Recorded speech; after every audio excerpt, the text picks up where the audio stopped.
नमस्कार, आप देख रहे हैं भारत एक्सप्रेस डिजिटल और मैं हूं आपके साथ आनंद विजय सिंह। और आज हम बात करने जा रहे हैं दिल्ली विधानसभा चुनाव की।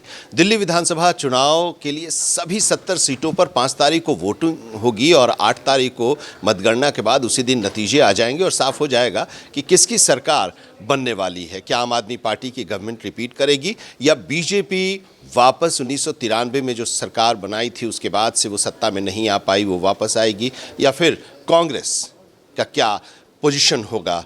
सबकी नज़र इस पर टिकी हुई है। और इस बार का ये चुनाव बड़ा अपना अनोखा चुनाव है। अनोखा चुनाव इसलिए भी कि हर 1-2 दिन के बाद हर पार्टी अपना अपना घोषणा पत्र जारी कर रही है। पहले ये परंपराएं होती थी कि घोषणा पत्र एक ही बार में जारी कर दिया जाता था, लेकिन अब बीजेपी भी पार्ट 1 पार्ट 2 करके अपना घोषणा पत्र जारी कर रही है। उधर आम आदमी पार्टी के राष्ट्रीय संयोजक अरविंद केजरीवाल हर दिन कोई न कोई वादा कर रहे हैं, घोषणा कर रहे हैं, ऐलान कर रहे हैं। अब उसका क्या असर पड़ेगा, आज हम इसी पर चर्चा करने जा रहे हैं, क्योंकि अब चुनाव का प्रचार जोर पकड़ने लगा है और तमाम पार्टियों के जो स्टार प्रचारक हैं आज से चुनावी मैदान में प्रचार के लिए उतर गए हैं।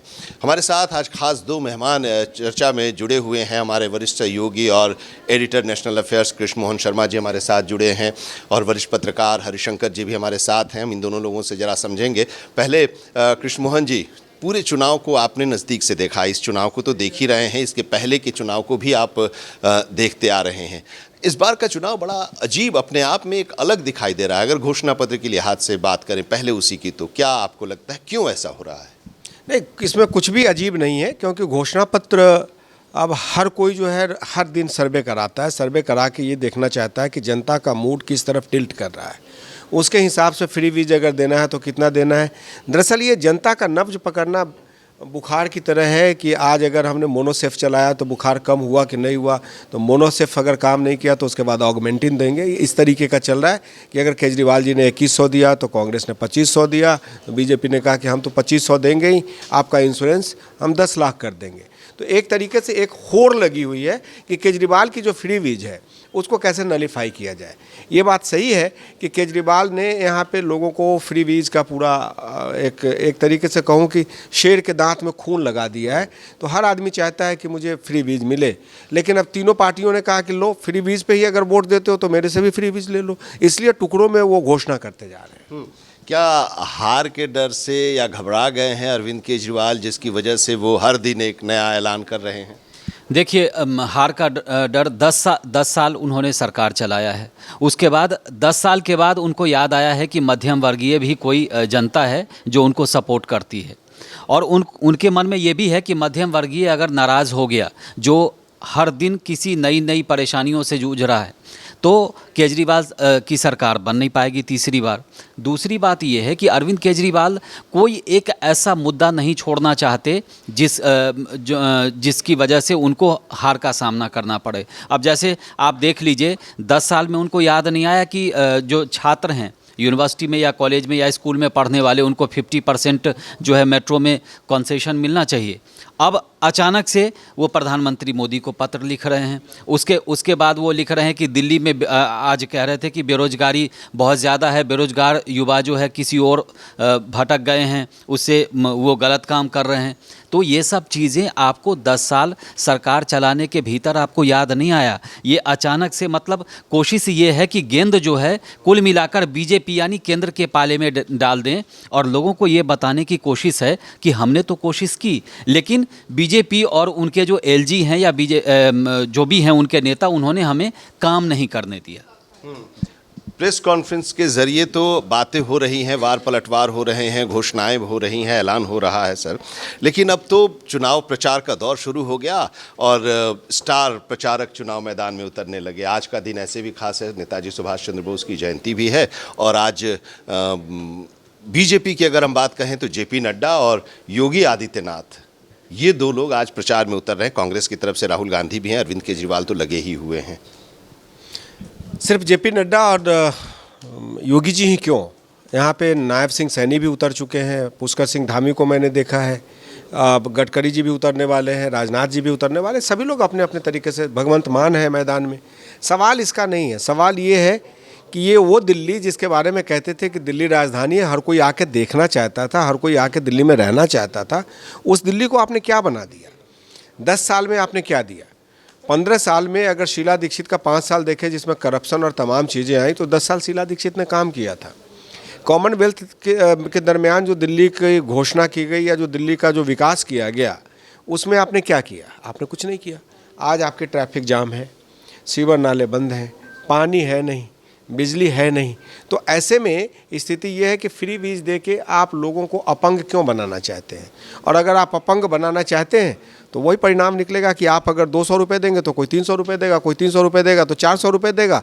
अंत में जो है दिल्ली की इकोनॉमी इस तरीके से ध्वस्त हो जाएगी कि सरकार चलाने के लिए आपके पास पैसा नहीं बचेगा, फिर केंद्र सरकार से आप हमेशा भीख मांगते रहिए।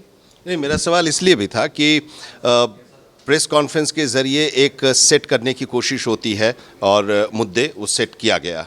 अब चुनाव के प्रचार के दौरान मंचों से बड़े नेता जब बोलते हैं तब भी उसके बाद भी चुनाव प्रभावित होता है। और योगी आदित्यनाथ की अगर हम बात करें तो पिछला चुनाव उन्होंने जो नारा दिया कि बटेंगे तो कटेंगे, और उसका नतीजा भी आया। प्रधानमंत्री ने कहा, दूसरे अंदाज में कहा कि एक रहेंगे सेफ रहेंगे, और ये एक दिखा भी और इसका रिजल्ट भी आया। तो इस तरह से चुनाव प्रचार के लिए जब सभाएं होंगी तो मंचों से जो नारे निकलेंगे, तो इस बार भी ऐसे नारों का असर होगा, नारे आएंगे और उनका असर देखने को मिलेगा।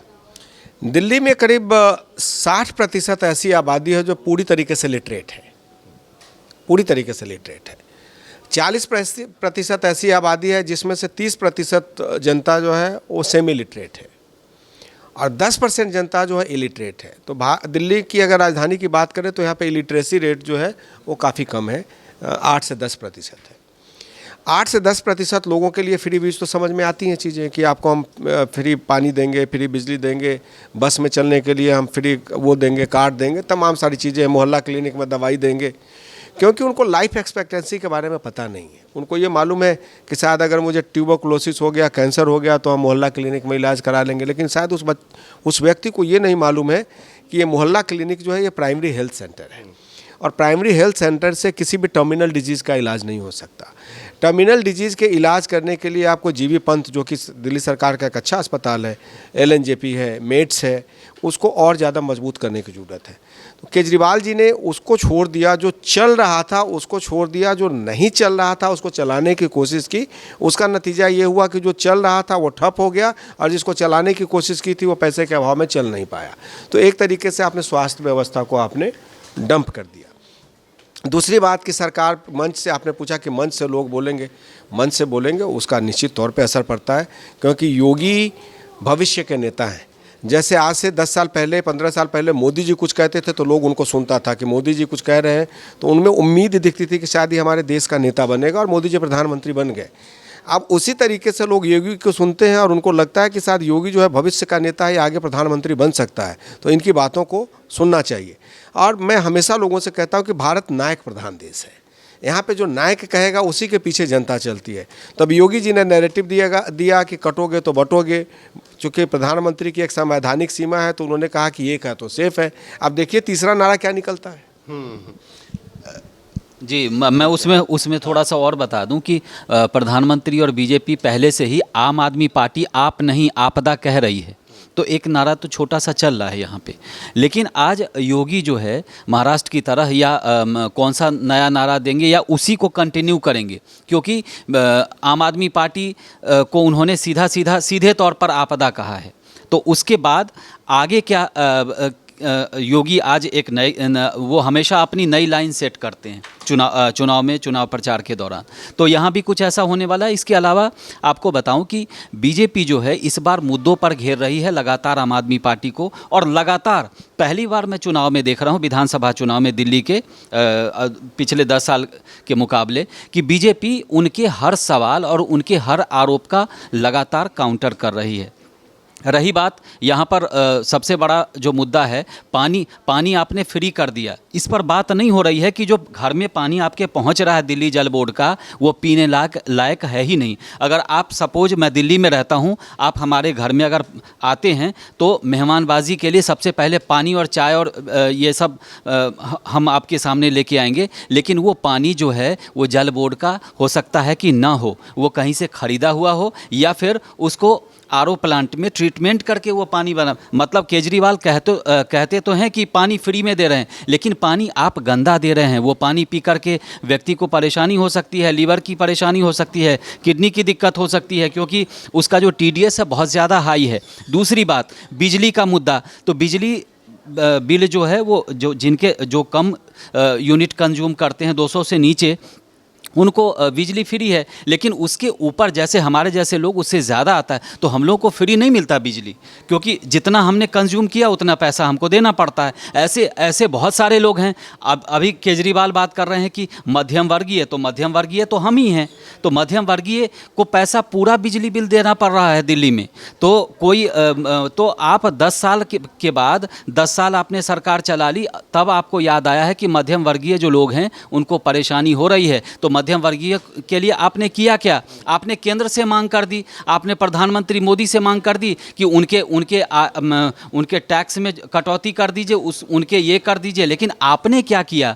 आपको अब 10 साल बाद याद आया है कि दिल्ली में बेरोजगारी बहुत ज़्यादा हो रही है। तो बेरोजगारी हो रही है तो दिल्ली सरकार के मुखिया तो आप ही रहे हैं। अभी कुछ दिनों पहले आतिशी मुख्यमंत्री हुई हैं। टाइम नहीं मिल पा रहा था ना, अपने खुद और उनकी पार्टी के लोग अलग अलग मामलों में फंसे हुए थे। अब चुनाव के समय वक्त आया सोचने का। नहीं, टाइम नहीं मिल रहा था, लेकिन एक पॉलिसी काम करती है। आप जेल में रहें, बाहर में रहें, आप जब जेल गए और आपको पता था कि आप पर आरोप हैं और आपने सुप्रीम कोर्ट में भी ट्राई कर लिया था बेल के लिए, लेकिन उस समय बेल आपको नहीं मिला, तो आपको तुरंत किसी नए आदमी को, आतिशी को उसी समय बना देते। 18 महीना 17 महीना दिल्ली की जनता को इंतज़ार तो नहीं करना पड़ता मुख्यमंत्री का, और मुहर टाइप मुख्यमंत्री तो नहीं होता कम से कम। तो आपने वो गलती की। बाद में आप कह रहे हैं कि कभी कहते हैं कि हमको काम ही नहीं करने दिया, कभी कहते हैं कि हम ये नहीं कर पाए, कभी हमसे ये गलती हो गई। आपने यमुना को वैसे ही छोड़ दिया। आपने कहा था कि यमुना में 2025 के चुनाव से पहले डुबकी लगाएंगे, तो डुबकी लगाओ आप। 5 साल का और वक्त तो 5 साल, फिर उसके आगे भी अगला 5 साल भी उनको चाहिए होगा, क्योंकि यमुना मैली ही रहेगी जब तक आप केंद्र सरकार के साथ मिलकर के इस पर काम नहीं करेंगे। हमने पहले भी कहा है कि यमुना के लिए पानी चाहिए, वाटर फ्लो बढ़ाएंगे। गाद का सॉल्यूशन बहुत ज़्यादा आपके पास है नहीं। आपने यमुना के एक पैरेलल लाइन गड्ढा खोद दिया है, हमने देखा है। आप मेट्रो से अगर क्रॉस करेंगे यमुना ब्रिज पे तो आप देखेंगे एक पैरेलल लाइन उन्होंने इतना लाखों करोड़ों खर्च करके एक गड्ढा खोद दिया, उसका कोई मतलब नहीं है। गाद का सॉल्यूशन आपके पास नहीं है। दूसरा, यमुना में जब तक वाटर फ्लो, पानी का फ्लो बढ़ेगा नहीं, तब तक वो साफ़ हो ही नहीं सकती। तो उसके लिए आपको पानी चाहिए, और इसके लिए सीरियसली नियत के साथ, दृढ़ संकल्प शक्ति के साथ आगे बढ़ना होगा। लेकिन अब सवाल सर, अब तक अगर 1993 से देखें तो 7 चुनाव हो गए। इन 7 चुनाव का आप वोटिंग परसेंटेज भी देखते आ रहे हैं। भारतीय जनता पार्टी जब जीती, खुराना जी चीफ मिनिस्टर बने, 40 से ज़्यादा % वोट के साथ 49 सीटों के साथ आई। कांग्रेस भी जब शीला दीक्षित के समय में 98 में जीती तो उसके भी 40 से ज़्यादा % वोट थे। लेकिन कांग्रेस का आज 10% भी पिछले चुनाव में नहीं था, 9 पॉइंट समथिंग था। 0 सीट, 2 चुनाव से 10 साल से एक भी सीट नहीं जीत पा रही है। इस बार वो 70 सीट जीतने के लिए एक लंबा सफ़र उसको तय करना होगा। उसके सामने एक बड़ी चुनौती है, नहीं लग रहा आपको? नहीं, चुनाव में चुनौती सबके लिए है। केजरीवाल के लिए भी उतनी ही चुनौती है जितना कांग्रेस के लिए चुनौती। कांग्रेस के लिए 0 से शुरू। सुन, तो चुनाव हमेशा वनडे मैच की तरह है कि एक आप 0 से शुरू करते हैं। ऐसा तो है नहीं कि कोई पहले से जीत गया हो। चुनाव तो सबका होगा, कोई 5000 से जीतेगा, कोई 5 वोट से जीतेगा। हार जीत तो सबकी लगी है। जो कांग्रेस के लिए दिक्कत यह है कि कांग्रेस के लिए एक बार बीच में लीडरशिप की क्राइसिस हो गई। शीला दीक्षित के मरने के बाद, जिसको कहते हैं कि नेता शून्य प्रदेश हो गया कांग्रेस के लिए, वही स्थिति कमोबेश बीजेपी के लिए भी थी स्थिति, क्योंकि हर्षवर्धन दिल्ली के बड़े नेता थे, वो केंद्र में चले गए, दिल्ली में कुछ बचा नहीं था। अब नए नेतृत्व को उबारने की कोशिश पार्टी कर रही है। कांग्रेस की दिक्कत ये है कि कांग्रेस अपना जनाधार खो चुकी है, क्योंकि वो कांग्रेस पर लोग इसलिए भरोसा नहीं कर पा रहे हैं कि आपने कभी केजरीवाल के साथ सरकार बनाई, कभी केजरीवाल का विरोध किया, फिर आप लोकसभा साथ चुनाव लड़ते हैं, फिर आप अलग हो जाते हैं। तो लोगों को ये लगता है कि अगर मैं कांग्रेस को वोट दे दूँ तो क्या गारंटी है कि केजरीवाल को सपोर्ट नहीं करेंगे। अभी डायरेक्ट फाइट है, direct fight BJP versus Congress के बीच में है। लेकिन जो आप अभी कह रहे थे, कांग्रेस मजबूती से चुनाव लड़ रही है, भारतीय जनता पार्टी जो है अपनी पुरानी गलतियों को, एक एक गलतियों को दूर करके और केजरीवाल का सामना डट के कर रही है। अब केजरीवाल जो पहले फ्रंट फुट पे खेलते थे, अब केजरीवाल बैक फुट पे हैं। परिणाम क्या होगा ये जनता तय करेगी, क्योंकि चुनाव जीतने और हारने के थाउजेंड्स रीजन्स होते हैं। लेकिन आज की स्थिति ये है कि दिल्ली में ये तय कर पाना बहुत मुश्किल है कि केजरीवाल दोबारा आएंगे। केजरीवाल की सरकार आएगी भी तो केजरीवाल मुख्यमंत्री तो बनेंगे नहीं, क्योंकि उन पर सुप्रीम कोर्ट का केस चल रहा है। कोर्ट, अब आप मुख्यमंत्री बन के फाइल साइन नहीं कर सकते, जा नहीं सकते, आ नहीं सकते, तो मुख्यमंत्री तो कोई और बनेगा। आतिशी का कोई चेहरा इस तरीके का नहीं है कि वो बिल्कुल सिंटिलेटिंग हो और लोगों ने कहा कि आतिशी को वोट देना है, ऐसा कुछ भी नहीं है। अब बात रही कि लोग मुद्दों के आधार पर वोट देते हैं कि फ्री वीज के आधार पर वोट देते हैं। फ्री वीज भी मुद्दा है, फ्री वीज के साथ साथ करप्शन भी मुद्दा है, करप्शन के साथ साथ एंटी इनकम्बेंसी भी मुद्दा है, और एंटी इनकम्बेंसी के साथ साथ केजरीवाल का वादा खिलाफी भी एक मुद्दा है। तो अब देखना पड़ेगा कि 8 तारीख को क्या फैसला होता है। जैसे बीजेपी का है कि बीजेपी उसका परसेंट वोट जो है वो अपने आप को मेंटेन करती रही, 38.51% वोट उसको पिछले चुनाव में आया, लेकिन सीट उसका जो है वो कम होते गया। 3 सीट 15 में लाई और 2020 में सीटों की संख्या बढ़ी, 8 सीट पर आई। परसेंट जो है उसका वोट शेयर जो है वो तो करीब करीब मेंटेन है, लेकिन सीटों में तब्दील करना उस वोट को बीजेपी के लिए एक बड़ी चुनौती माना जा सकता है। शायद इसको चुनौती तो मैंने कहा कि चुनाव हर किसी के लिए चुनौती है, लेकिन आपको याद कीजिए कि जब बीजेपी जीती थी तब उसके भी 93 में 57 सीटें थीं। तो दिल्ली की जनता आर पार का फैसला करती है। ये आप भूल जाइए कि दिल्ली में हंग असेंबली होगी इस बार भी आर पार ही फैसला करेगी जनता। या तो बीजेपी को 40 सीट देगी या केजरीवाल को 40 सीट देगी, बाकी जो बची 30 सीट उसी में से कांग्रेस का बंटवारा होगा या बीजेपी का बंटवारा होगा। लेकिन जनता यहाँ पे एब्सोल्यूट मेजॉरिटी देगी, ये मान के चलिए। आपको लग रहा है कि आम आदमी पार्टी का जो वोट परसेंटेज है 50 प्लस है वोट परसेंटेज, उसका शेयर रहा है, उसको बिना तोड़े भारतीय जनता पार्टी और कांग्रेस दोनों भी अपनी सीटों की संख्या नहीं बढ़ा सकती? देखिए, कांग्रेस जो है कई सारी सीटों पर अच्छा चुनाव लड़ रही है। हालांकि उसके इतिहास में नहीं जाएंगे, क्योंकि लास्टली कांग्रेस ने डिसाइड किया कि यहाँ लड़ना है। नहीं तो पहले तो सभी हम लोग भी, मीडिया कर्मी भी मान के चल रहे थे कि कांग्रेस गठबंधन में ना आ जाए, क्योंकि ये वही कांग्रेस है जिसकी मुख्यमंत्री तब शीला दीक्षित हुआ करती थी। उन्हीं पर घोटाले का आरोप लगाकर केजरीवाल जीते थे और उसी कांग्रेस ने सपोर्ट कर दिया। तो लेकिन कांग्रेस इस बार चुनाव लड़ रही है और कांग्रेस के वोटर वही हैं जो केजरीवाल की तरफ चले गए हैं, ज़्यादातर वही वोटर्स हैं। तो अगर कांग्रेस कुछ भी सीटों पर 10 से 12 ऐसी सीटें हैं, 15 सीटें ऐसी हैं जिस पर कांग्रेस अच्छा फाइट कर रही है। जैसे नई दिल्ली पर कभी मां लड़ती थी, पूर्व मुख्यमंत्री का इस समय बेटा। अच्छा, संयोग देखिए, दो मुख्यमंत्री के बेटे, पूर्व मुख्यमंत्री के बेटे वहाँ से चुनाव लड़ रहे हैं और सामने भी पूर्व मुख्यमंत्री है। मतलब अरविंद केजरीवाल को उन्हीं के सीट पर घेरने की कोशिश है। इसके अलावा कई सारी सीटें हैं, जैसे जंगपुरा हो गया। जंगपुरा का जंग जो है मनीष सिसोदिया के लिए आसान नहीं है। आप चुनाव के दौरान उनको देखिए, उनका बॉडी लैंग्वेज देखिए, उनको लग रहा है और वो टेंशन में दिख रहे हैं। पहली बार हमने देखा है मनीष सिसोदिया टेंशन में दिख रहे हैं इस बार।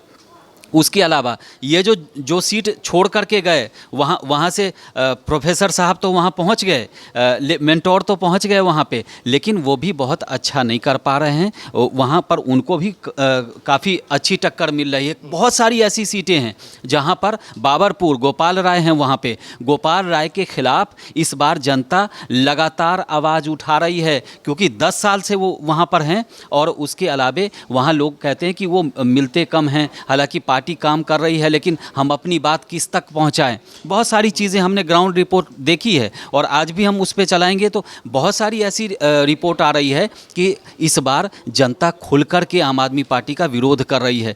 तो विरोध जो कर रही है तो 50 का नीचे गिरना और 38 का ऊपर उठना कोई बहुत मुश्किल काम नहीं है। अच्छा, हम दो की बात ही क्यों करें, कांग्रेस भी जो उनका खोया जनाधार है, हो सकता है वो वापस लेके आएँ। और कांग्रेस अगर किसी का वोट काटेगी बहुत सारी सीटों पे तो वो बीजेपी का नहीं काटेगी। बीजेपी का तो 38 से 48 हो सकता है, लेकिन उसका कमेगा नहीं। बीजेपी के वोटर जो हैं नाराज़ भी हो जाएंगे तो आम आदमी पार्टी को वोट नहीं करेंगे, कांग्रेस को वोट नहीं करेंगे। वो या तो वोट नहीं डालेंगे या फिर नाराज़ होकर भी बीजेपी को ही डाल देंगे।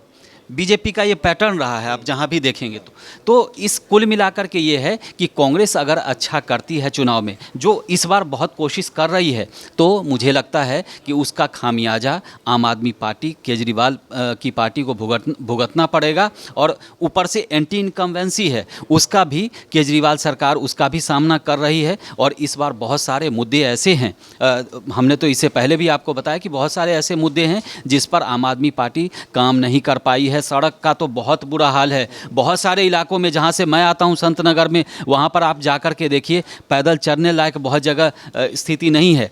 तो इन चीज़ों पे जो दिल्ली को पेरिस और लंदन बनाने की बात हो रही थी, वो कहीं ना कहीं बहुत सारे ऐसे इलाके हैं जहाँ पर वादे तो बहुत हुए लेकिन ग्राउंड पर कुछ दिखता नहीं है। जी बिल्कुल।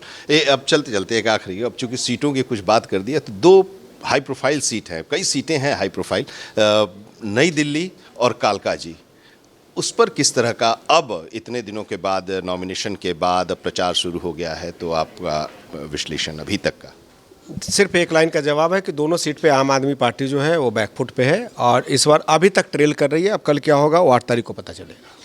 चलिए, बहुत बहुत शुक्रिया हमारे साथ जुड़ने के लिए केएम शर्मा जी और हरिशंकर जी। तो दिल्ली विधानसभा का चुनाव जो है वो अपने रोचक मोड़ पर अब आ गया है। 5 तारीख को वोटिंग होगी, 8 तारीख को जब ईवीएम से वोट निकलेंगे, काउंटिंग होगी और नतीजे आएंगे तो सब कुछ साफ हो जाएगा। और कह रहे हैं केएम शर्मा जी कि नतीजा इस बार का बहुत क्लियर होगा।